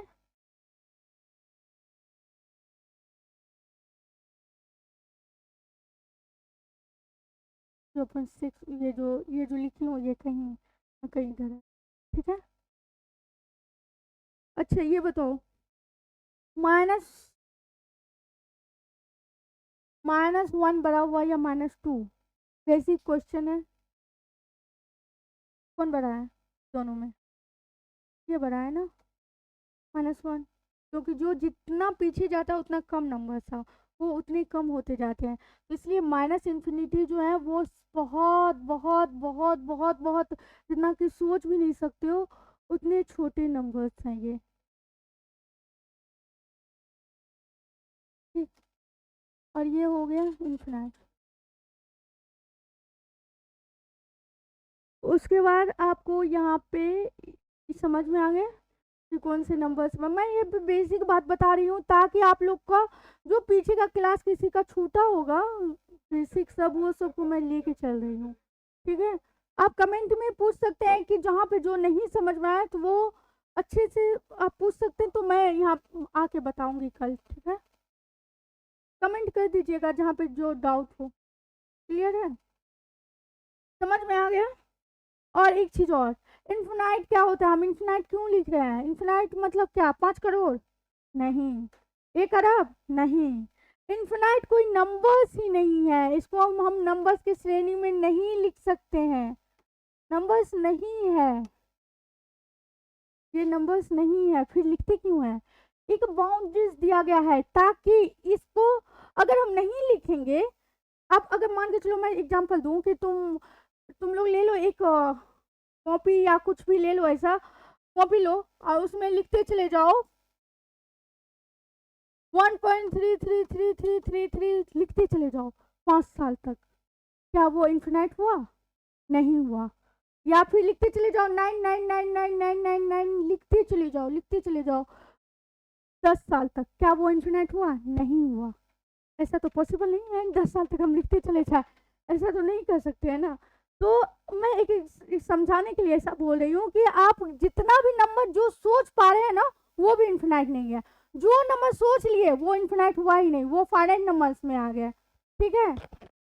तो यहाँ से इन्फिनाइट, तो फिर ये क्यों लिख रहे हैं, क्योंकि एक बाउंड्रीज दिया गया है, अगर हम यहाँ पे नहीं लिखते हैं तो हम नंबर लाइन को ये जो लिखते हैं तो अभी हम बोर्ड से बाहर वहां तक चलते चले जाते हैं ना, कैसे फिर डिफाइन करते, तो इसलिए मैथ्स में एक बाउंड्रीज ताकि आपको दिखाने में इजी हो, अगर मुझे इतना कॉपी तो इतना छोटा होता है इतना बड़ा होता है ना कॉपी, उसमें भी हम लिख सकते हैं नंबर लाइन, देखो इधर इन्फिनाइट, इधर -इन्फिनिटी, यहाँ पे 0 1 2 करके लिख देंगे, तो देखो लिख दिया ना, नहीं तो अगर ये नहीं रहता तो फिर ये चलते चले जाता, ठीक है, समझ में आ गया ना, ऐसे क्यों लिखते हैं, इन्फिनाइट क्या है, इन्फिनाइट कोई नंबर्स नहीं है, इसको हम जितना भी बड़ा नंबर्स बोलेंगे वो सब कम है, ठीक। अगर जो नंबर आप सोच लिए कि मिस 5 करोड़ एक होगा, नहीं, जो अगर आप सोच पा रहे हैं नंबर वो भी इन्फिनाइट में नहीं आया, सोच लिए मतलब इन्फिनाइट नंबर। क्लियर है? और क्वेश्चन आनी चाहिए कि इंटीजर जो होते हैं, इंटीजर वंस ये यहाँ से लेके यहाँ तक जाते हैं, minus infinity to plus infinity तक जाते हैं integers. Natural number 1 to infinity तक जाते हैं, होल नंबर 0 टू इन्फिनिटी तक जाते हैं, होता है ना ऐसा, जाता है ना। रेशनल नंबर जो पी बाई क्यू के फॉर्म में दोनों तरफ हो वो नंबर्स हैं जो कि इन्फिनाइट और माइनस इन्फिनाइट में हो, बीच के इंटरवल्स में हो। ये इस इंटरवल्स किसको बोल रही हूँ, जो कि 1 और 2 का जो ये जो है तो मिटा देती हूँ फिर यहाँ पर देखो, ये नंबर लाइन है, यहाँ पे 0 1, ये जो है ये जो है ये इसको बोलते हैं इंटरवल्स। ठीक है, ये शायद नहीं पढ़े होगे तुम लोग, लेकिन मैं फिर भी बता रही हूँ क्योंकि बेसिक टू एडवांस है तो थोड़ा थोड़ा ओवरव्यू दे देती हूँ बीच बीच में। ये इसको इंटरवल्स बोलते हैं, 0 to 1 इंटरवल्स। अब ये कौन से इंटरवल्स में आते हैं तो वो नहीं पढ़ने हैं आपको, वो भी अगर बोलोगे तो मैं बता सकती हूँ। 0 1 ये हो गया ओपन इंटरवल्स, ओपन, ये हो गया 0 1 क्लोज, जो अगर दोनों तरफ कवर, इसमें 0 1 कवर नहीं हो रहा है तो वो ओपन हुआ। जो कवर ये जो ऐसे जो लिखते हैं इसका मतलब 0 भी कवर हो रहा है, 1 भी आ रहा है, तो ये हो गया ओपन, ये क्लोज, सॉरी क्लोज हुआ यहाँ, क्लोज इंटरवल्स। एक होता है सेमी ओपन सेमी क्लोज, एक होता है ऐसे। ठीक ठीक, तो अब ये जो मैं अभी बस वर्ड यूज करूंगी इंटरवल, इंटरवल मतलब ये समझ जाना 0 to 1 1 2, जैसे मुझे जरूरत जो पड़ेगा 3 लूंगी तो 2 to 3 इंटरवल्स, या 5 लूंगी 4 लूंगी 5 लूंगी, तो वहाँ से वहाँ तक का। अब जरूरी नहीं है कि यहाँ से यहाँ तक ही हो, यहाँ से यहाँ तक भी हो सकता है, 1 2 3 भी हो सकता है, 1 से 3 इंटरवल्स। ठीक, 1 to 9 भी हो सकता है। ठीक, तो मैं छोटा छोटा पार्ट करके बता, क्योंकि अभी मुझे जरूरत इसमें बताने का जरूरत है, तो इसलिए मैं छोटा इंटरवल्स बताई थी। ये मैं 0 to 9 लूँ तो 0 to 9 भी इंटरवल्स होते हैं, मतलब इसके साथ इसमें सारे नंबर सारे ये क्लोज है। ठीक है, 0 भी इनमें आ रहा है, इसका मतलब क्या हुआ, 0 से लेके जितने सारे नंबर्स हैं नंबर लाइन पे, इसका मतलब हुआ 0 से लेके जितने सारे नंबर्स हैं 9 तक में, जितने रेशनल इरेशनल सारा नंबर्स, सारा वो सब इसमें आ रहे हैं। ठीक है, अगर मैं यही चीज को 0 और 9 कर दूं, ऐसे कर दूं ऐसे, तो ये क्या हो गया कि 0 और 9 को छोड़ के बाकी उसके बीच का जितना सारा नंबर्स हैं, 0 9 को छोड़ के, इसमें तो 0 9 क्योंकि ऐसा कर दिए थे ना, तो इसमें 0 भी आ रहा है 9 भी आ रहा है, इसमें 0 9 को छोड़ के, क्योंकि इसको देखो कैसे हम किए हैं ब्रैकेट, तो इसको ओपन ब्रैकेट कहते हैं। तो ये 0 और 9 को छोड़ के बाकी सारा नंबर्स, इसके बीच का कितना सारा नंबर्स हैं 0 और 9 के बीच में, 0 से 9 के बीच में कितने सारे नंबर्स हैं, इसको छोड़ के और 9 को भी छोड़ के बहुत सारे इन्फिनाइट नंबर्स हैं, वो सारे नंबर्स समझ में आ गया इंटरवल्स। ठीक, हाँ मैं ये बता रही थी,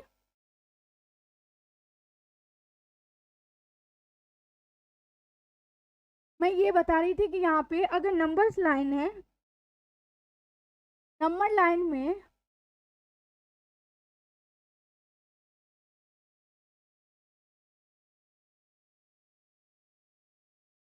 देखो नंबर लाइन है, नंबर लाइन में 0 1 2, अब जितना सारा चीज बताई पॉजिटिव की तरफ से मैं बता रही हूँ, जरूरी नहीं है कि इंटरवल्स उधर ही हो, इधर भी होता है इंटरवल्स, यहाँ से यहाँ तक का भी तो हो सकता है, यहाँ से यहाँ तक का भी तो हो सकता है, यहाँ से यहाँ तक का भी तो हो सकता है, इधर माइनस इन्फिनिटी तक। अगर मैं पूछूँ 0 से 9 तक में, माइनस 9 तक में, तो वो भी हो सकता है। मैं पॉजिटिव इसलिए बता रही हूँ, पॉजिटिव की तरफ ज़्यादा ऐसे कि बता देते निगेटिव की तरफ भी यूज, ये ज़्यादा यूज होता है इसीलिए, ठीक है। निगेटिव में भी सेम चीज़ होता है, ठीक, समझ में आ गया। यहाँ पे मैं ये बताना चाह रही थी कि अभी मैं यहाँ पे बताई थी क्या, इंटीजर जो होता है minus infinity to plus infinity होता है, ठीक है। एक नंबर्स ये 1 2 3 4 5 और से -1 -2 -3 -5 माइनस इन्फिनिटी ऐसा होता है, ठीक। माइनस इन्फिनिटी नहीं बोल सकते, वो तो नंबर्स ही नहीं, अप टू बोलते हैं, वहां तक जा रहा है अप टू, ठीक। तो जेड जो है, जेड और नेचुरल नंबर को क्या बोले थे 1 से, क्या जेड जो है नेचुरल नंबर को एन, एन जो है वो बड़ा है या जेड बड़ा है, कौन बड़ा है, क्योंकि दोनों में तो इनफाइनाइट नंबर आ रहे हैं, लेकिन बड़ा कौन सा है, किसमें ज्यादा नंबर्स हैं। अब बोलोगे कि हमें इंटीजर में ज्यादा नंबर्स हैं, क्योंकि वो 0 से लेके माइनस इन्फिनिटी तक कवर कर रहा है ना। लेकिन इन नेचुरल नंबर तो 1 से इन्फिनाइट तक कवर कर रहा है, आपका जेड में ज़्यादा नंबर है, लेकिन ऐसा नहीं है, दोनों में इक्वल्स कार्डिनलिटी है, equals cardinality numbers of element present in the set, ठीक, कार्डिनलिटी मतलब होता है। तो यहाँ पे जेड जो है उसमें जितने सारे नंबर्स हैं और नेचुरल नंबर में जितने नंबर्स हैं दोनों इक्वल्स हैं, वो चीज़ मैं अभी नहीं बताऊंगी क्योंकि ये थोड़ा सा हाई लेवल का है। तो बस इतना जान जाओ दोनों में नंबर्स जो है वो क्योंकि इन्फिनाइट तक ही जा रहा है ना, तो वो इक्वल्स हैं। अब रेशनल नंबर भी का भी कार्डिनलिटी जो होता है वो सेम ही होता है, क्या होता है, सेम ही होता है। ये अब बोलोगे कि हम इसमें तो इतने सारे नंबर्स हैं, इसमें भी इतने सारे नंबर्स हैं, इसमें भी इतने सारे हैं, तो लेकिन फिर भी आप बोल रहे हैं सेम नेचुरल नंबर, तो बस ये हुआ ये हुआ ये हुआ यहाँ तक, लेकिन होता है, ऐसा होता है क्योंकि ये सब जो है ये फाइनाइट, ये जो है फाइनाइट इसको बोलते हैं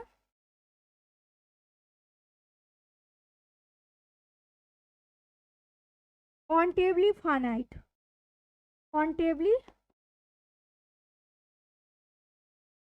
क्वांटिटेटिवली फाइनाइट बोलते हैं, क्वांटिटेटिवली इनफाइनाइट, इनफाइनाइट। और जो जैसे इरेशनल नंबर जिसको कि रिपीट जो हो ही नहीं रहा है, जो चलते जा रहा है, वो आ गया आपका अनकाउंटेबिलिटी में, ठीक, उसको तो आप गिन ही नहीं सकते हैं। इसीलिए इसीलिए इसीलिए रेशनल नंबर का जो सेट होता है वो जो होता है, ये रियल नंबर का जो सेट होता है वो अनकाउंटेबल है, उसमें इन्फिनाइट वो सबसे बड़ा सेट है, ठीक है। उसके बाद तो वो ये कम्प्लेक्स नंबर आता है उसके अंदर वो कवर करता है।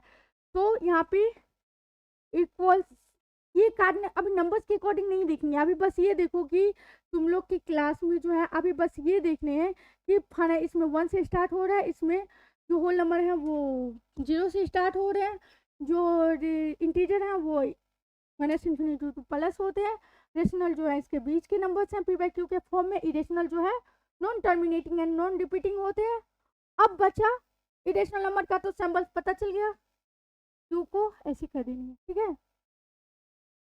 अब इरेशनल नंबर पॉजिटिव इरेशनल और नेगेटिव इरेशनल, अब है रियल नंबर, रियल नंबर जो सब नंबर को मिला दे, इंटीजर को वो मिला दे, इंटीजर हो, नेचुरल हो, इरेशनल होल हो, होल नंबर हो, फिर रेशनल नंबर हो, फिर इरेशनल नंबर हो, ये सारे मिलके क्या बन जाते हैं, रियल नंबर। रियल नंबर में ये सारे नंबर्स का कलेक्शन जो होता है वो रियल नंबर, ठीक। और सब और इसके भी अंदर आते हैं कम्प्लेक्स नंबर, इससे ये कम्प्लेक्स नंबर के अंदर आते हैं, उल्टा बोल दीजिए, ये कम्प्लेक्स नंबर के अंदर आते हैं, जो कि कम्प्लेक्स नंबर जो यहाँ तो मैं नहीं बना सकती हूँ। देखो कम्प्लेक्स नंबर में जैसे 5 लिखी हो ना, तो 5 रियल नंबर हुआ, और इसको मैं आयोटा, आयोटा आ जाता है कम्प्लेक्स नंबर में, आयोटा क्या, इमेजिनरी पार्ट, ठीक है। जब कम्प्लेक्स नंबर तुम लोग 11th में पढ़े होगे तो वहाँ पे इसके बारे में कुछ कुछ तो पता ही होगा। तो 5 + 0 आयोटा, ये अगर मैं 0 से मल्टीप्लाई कर दूँ कोई भी नंबर को तो 0 ही हो जाता है ना, तो इस ये तो रियल नंबर ही पार्ट आ गया ना, तो इसलिए ये इसके अंदर सबसेट है, ये सबसेट है। सबसेट क्या होता है, सेट तो बता दी, सबसेट क्या होता है? सबसेट क्या होता है?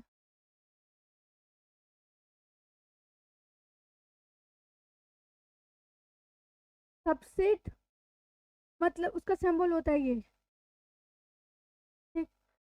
सबसेट में जैसे कि कोई आपका ए सेट है, ठीक है, 1 2 3 4, और मैं कोई बी ले रही हूँ, 3 और 4, क्या ए जो है, बी जो है, वो ए के अंदर कंटेन कर रहा है? सीट, सीट मतलब अब एलिमेंट मत लेना, एलिमेंट मतलब एक एलिमेंट था, एक दो यहाँ पे कनेक्ट, दो तीन आ रहा है ना, तीन, 3 belongs to A and 3 belongs to B, ठीक। तो ये तो बिलोंग्स टू, जब एक एलिमेंट का बात हो तो वहां बिलोंग्स टू, जब एक सेट का बात हो, सेट देखो सेट है ना, ये सेट को कर्ली ब्रैकेट से लिखते हैं, सेट का बात हो वहां पे ऐसा सिंबल आता है, ठीक। और जब दोनों सेट इक्वल्स हो जाते हैं तो वहां पे ऐसा सिंबल आता है, तो ये सेट है ना, ये सबसेट, बी सबसेट ऑफ ए, है ना, 3 और 4 इसमें भी आ रहा है, इसमें भी आ रहा है, तो ये मैं क्या बोली, ये बड़ा वाला यहाँ है, ये इसके अंदर कंटेन कर रहा है, हाँ तो कंटेन कर रहा है ना, 3 4 तो कंटेन देखो कर रहा है, 3 4 कंटेन कर रहा है ना, वहाँ कंटेन हुआ ना, तो कंटेनमेंट इसमें, अगर दूसरा एग्जांपल से मैं बताऊं,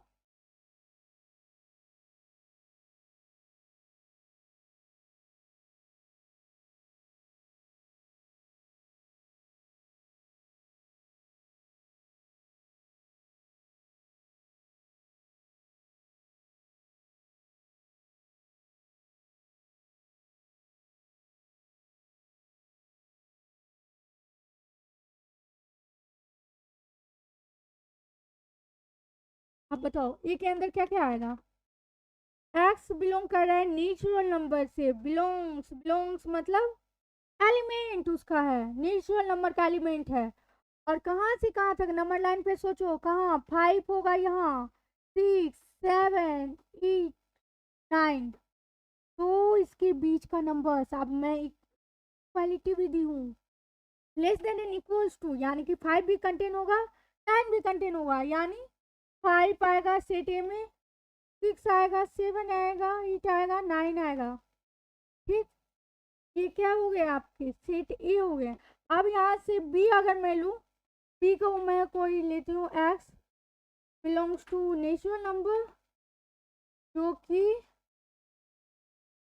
जो जो कि 3 और 9 के बीच में हो, तो क्या 3 नहीं लेते हैं, 6 लेते हैं, बी में कौन से नंबर्स आ गए हैं, 6 से देखो, 6 क्योंकि क्वालिटीज भी मैं ली हूँ, इक्वल्स टू का साइन है इसलिए 6 भी लेना है, अगर मैं ये नहीं देती ऐसे बस दे देती तो फिर 6 नहीं लेते, 6 7 8 9, 6 7 8 9, ठीक। ये क्या हो गया आपके सेट बी। तो अब यहाँ से क्वेश्चन है, क्या सेट ए जो है, क्या सेट ए जो है वो सबसेट है बी का, या बी है सबसेट है ए का, कौन किसका है बताओ। यहाँ पे ए को मैं अगर देखूं तो वो उसके अंदर तो कंटेन कंटेन कर रहा है, नहीं कर रहा है, क्योंकि बी में कम एलिमेंट है, 5 एक्स्ट्रा आ रहा है में, ये नहीं है, ये है, समझ में आ गया ना, आ गया। अब यहाँ से मैं दूसरा एक कोई एग्जांपल्स और लूँ, कि बी ले लेती हूँ कोई और दूसरा सेट, सी सी लेती हूँ, सी जो है मैं ले लेती हूँ, x belongs to natural numbers, जो कि 3 से लेके एक्स जो है 6 तक जा रहा है, क्या सी के अंदर कौन कौन से नंबर कंटेन होंगे, 3 4 5 6, क्या सी जो है वो कंटेन हो रहा है, सेट है ए का सबसेट, सबसेट है एक 3 4 5 लिखने यहाँ तो 5 से आ रहा है, नहीं है। उसके एलिमेंट्स आने से कुछ नहीं होते हैं, आ गए 2 नंबर्स उससे कुछ नहीं, ये सारे नंबर्स आने चाहिए। और ये जो सबसेट का जो यूज होता है वो होता है सेट के लिए, सेट देखो सेट है ना। और जब इसका इसका यूज होता है एलिमेंट्स के लिए, जैसे 3 बिलोंग्स टू सी, ठीक, 4 बिलोंग्स टू सी।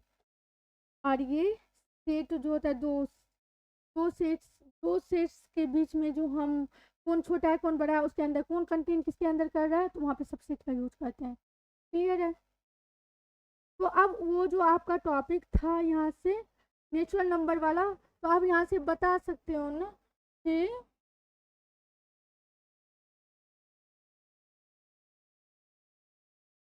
अब यहाँ से बता सकते हो, क्या बता सकते हो कि नेचुरल नंबर का जो सेट है, नेचुरल नंबर जो है वो कंटेन कर रहा है रेशनल, कंटेन कर रहा है ये नेचुरल जो कंटेन कर रहा है वो कर रहा है सबसेट है, वो किसके अंदर यहाँ पे इक्वल टू नहीं, किसके अंदर कंटेन कर रहा है, इंटीजर, इंटीजर किसके अंदर कंटेन कर रहा है, रेशनल, इंटीजर किसके अंदर कंटेन कर रहा है, रेशनल, और रेशनल किसके अंदर कंटेन कर रहा है, किसके अंदर, रियल, और रियल किसके अंदर, कॉम्प्लेक्स। समझ में आ गया ना वो वाला टॉपिक, किस कैसे उतना बताने के लिए, ये बताने के लिए मुझे वो सब चीज़ बताना पड़ा था, ये subset, natural number, integer, rational number, real number, complex number. Complex number के बारे में उतना नहीं बताई हूँ, बताऊँगी अच्छे से, अब इस क्लास में उसका ज़रूरत भी नहीं, ठीक है। तो ये सबसेट बिलोंग्स टू सारा कुछ मैं बता दी। अब है उसके आगे वाला टॉपिक,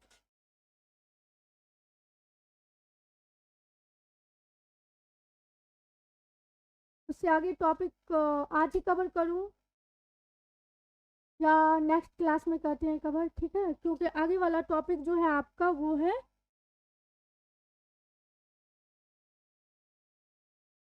वो जो है आपके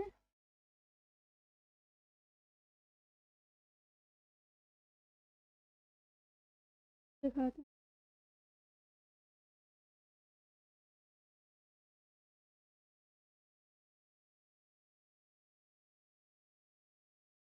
हाँ यहाँ तक हो गया, समझ में आ गया। अब आगे वाला जो टॉपिक है